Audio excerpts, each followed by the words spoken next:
ये फैन एक तरफ चला गया और बमुश्किल सुनाई देने वाली आवाज में शाप दिया, लानत है मोटे डुआन, मैं तुम्हें शाप देता हूँ कि तुम्हारा बेटा बिना गधे के होगा। मैं बौद्ध हूँ और शादी नहीं करूंगा और न ही बच्चे पैदा करूंगा। आप ये भी सुन सकते हैं। ये फैन अब उससे थोड़ा डर गया। दाओ मास्टर डुआन, आपको जल्दी से चले जाना चाहिए। आपने मेरे 3 खजाने चुरा लिए, क्या आप अभी भी संतुष्ट नहीं हैं? हमारे बीच अभी भी कुछ भाग्य है। मोटे दाओवादी ने मुस्कुराते हुए उत्तर दिया। उपनाम डुआन, तुम बहुत आगे जा रहे हो। पहाड़ से नीचे उतरते समय ये फैन का चेहरा काला पड़ गया। वह इस निर्दयी दाओवादी को भड़काने का जोखिम नहीं उठा सकता था, इसलिए उसे वहां से जाना पड़ा। भाग्य हमें साथ लाता है और अलग भी करता है।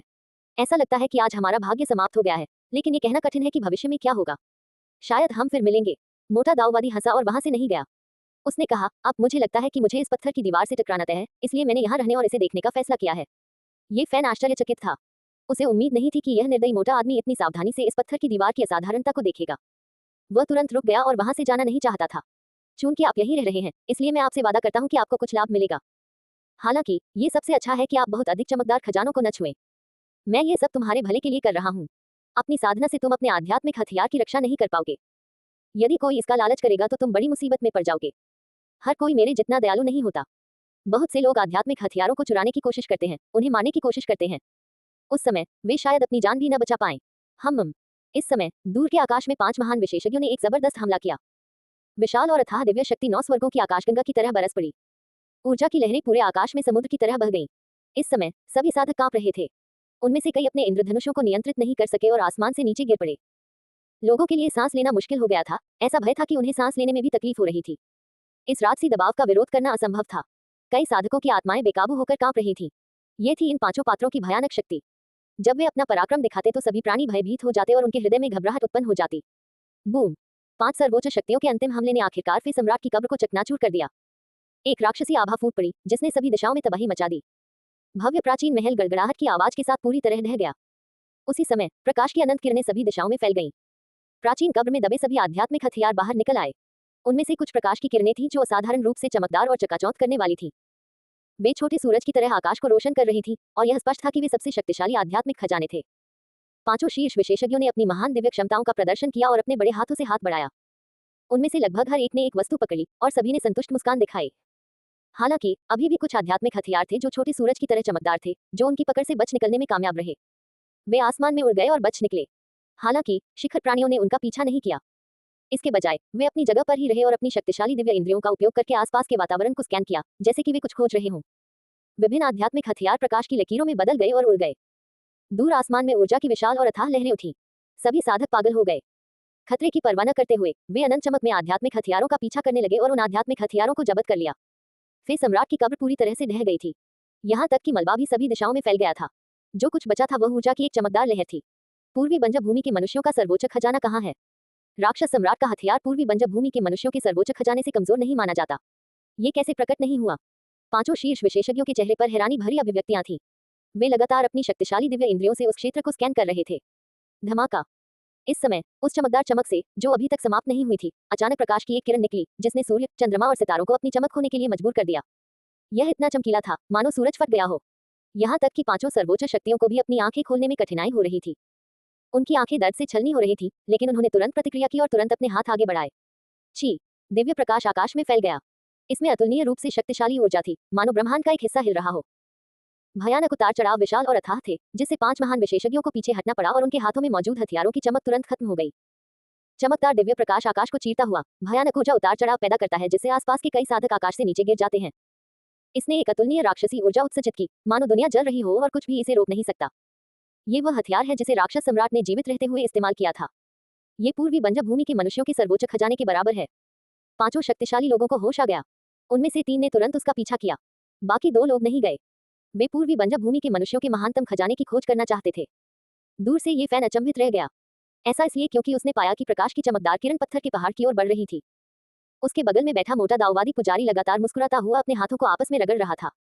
ये दाऊवादी वाकई किस्मत वाला है। इस राक्षस सम्राट का हथियार पूर्वी बंजर भूमि के मनुष्यों के सर्वोच्च खजाने से कमजोर नहीं है। अगर मैं इसे प्राप्त कर सकता हूं तो क्या तुम इसे पकड़ पाओगे? ये फैन ने उत्सुकता से पूछा। राक्षस सम्राट का सर्वोच्च खजाना उनके पास पहुंचने वाला था।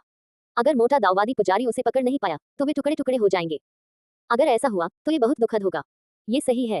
इस दाऊवादी के पास इतना बड़ा भाग्य नहीं है। अगर मैं इसे पकड़ भी लूं तो भी मेरे पीछे खड़े 3 महान किरदार मुझे थप्पड़ मारकर मार डालेंगे। हाँ, ये कहकर उसने ये फैन को ऊपर खींच लिया और एक झटके के साथ वह खरगोश से भी अधिक गति से दूसरे पहाड़ की ओर भाग गया। राक्षस सम्राट के हथियार से दिव्य प्रकाश की अनगिनत किरणें निकली।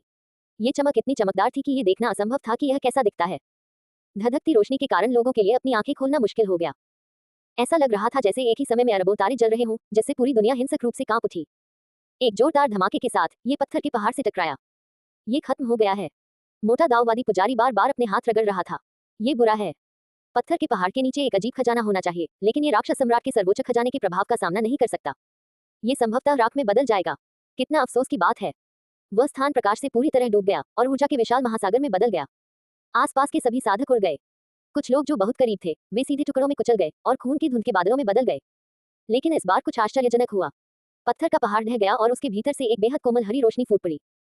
हरे रंग की रोशनी की किरणें आसमान में फैल गईं। ये बहुत ही सौम्य और पवित्र प्रकाश था, जिससे मन शांत हो जाता था।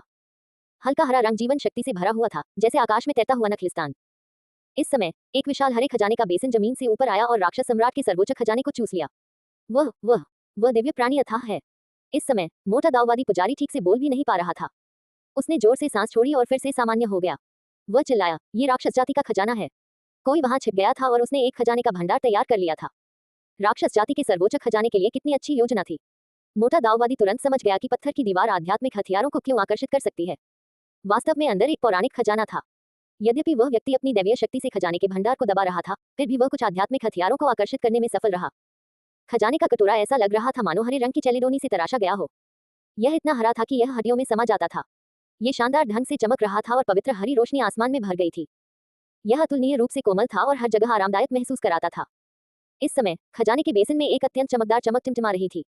ये राक्षस जाति का सर्वोच्च खजाना था। चमक असीम और अत्यंत चमकदार थी। ये देखना असंभव था कि यह वास्तव में कैसा दिखता था। ये खजाने के बेसिन में लगातार घूम रहा था, जैसे कि ब्रह्मांड घूम रहा हो। न केवल एक विशाल और अथाह राक्षसी शक्ति बाहर निकल रही थी, बल्कि एक ज्वलंत दिव्य चमक भी लगातार बाहर निकल रही थी। ये फैन का दिल कांप उठा। खजाने के बेसिन के सामने खड़ी महिला बेजोड़ और बेमिसाल खूबसूरती की थी। ये वास्तव में वही आदर्श महिला थी जिसे उसने कुछ समय पहले देखा था। इस समय वह लौकिक और पवित्र थी। वह अभी भी निर्दोष थी और उसका रूप अद्वितीय था।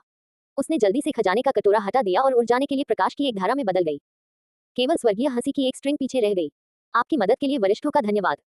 अन्यथा भले ही राक्षस सम्राट का वंशज व्यक्तिगत रूप से आए, राक्षस सम्राट के सर्वोच्च खजाने को वास्तव में प्राप्त करना मुश्किल होगा। आगे की ओर भाग रहे 3 महान पात्रों के हाव भाव ठंडे थे। उन्होंने राक्षस सम्राट की कब्र के बाहर कई दाव पैटर्न ओकेरे और एक अत्यंत शक्तिशाली स्वर्गीय शक्ति को संघनित किया था।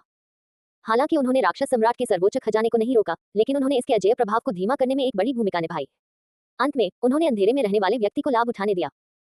अन्यथा भले ही वे पौराणिक खजाने के बेसिन को नियंत्रित करते, वे राक्षस सम्राट के सर्वोच्च खजाने को नहीं छीन पाते। तीनों महान पात्रों ने एक ही समय पर हमला किया, प्रकाश की धारा की ओर तेजी से बढ़ते हुए जो क्षितिज में लुप्त होने वाली थी। इस तरह के हमले को रोकना मुश्किल था। यहाँ तक कि उन्हें खुद भी इसका सामना करना मुश्किल लगा। एक भयानक सुनामी जैसी ऊर्जा की लहर तुरंत चारों ओर फैल गई। पूरा आकाश जलता हुआ और अंधा कर देने वाला लग रहा था। आसपास के साधक सभी अतुलनीय रूप से भयभीत हो गए और जल्दी से बच निकले। हालांकि ये शक्तिशाली हमला शून्य पर जाकर गिरा और किसी भी चीज को छू नहीं सका। रंग बिरंगी रोशनी आसमान में फैल गई। वह महिला चमकी और गायब हो गई, उस कोमल चमक में घुस गई और तुरंत गायब हो गई। वह छोटी सी राक्षस लड़की पहले से ही तैयार थी। उसने वहां एक दाव पैटर्न बनाया और शून्य को पार करने के लिए एक स्वर्गीय शक्ति को संघनित किया। मुझे डर है कि वह अब तक हजारों मील दूर जा चुकी होगी। तीनों महान पात्रों की आवाजें बर्फ की तरह ठंडी थी। किसी ने वास्तव में उनकी नाक के नीचे कुछ किया था, बाघ के मुंह से भोजन छीन लिया था और राक्षस सम्राट के सर्वोच्च खजाने को चुरा लिया था। ये कुछ ऐसा था जिसे स्वीकार करना उनके लिए कठिन था। राक्षस सम्राट की कब्र खोलना आसान है, लेकिन सर्वोच्च खजाने को रोकना बहुत मुश्किल है। मैंने कभी नहीं सोचा था कि हम वास्तव में उसकी मदद करेंगे।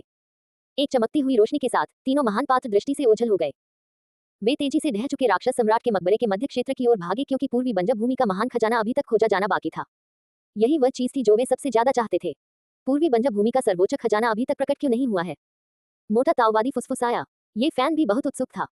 उसने हमेशा दूसरों को पूर्वी बंजर भूमि के महान खजाने के बारे में बात करते सुना था, लेकिन अब भी उसे नहीं पता था कि यह क्या है। ऐसा लग रहा था कि आम लोगों से ऊपर खड़े महान चरित्र भी इसे अपने हाथों में लेने के लिए तरस रहे थे।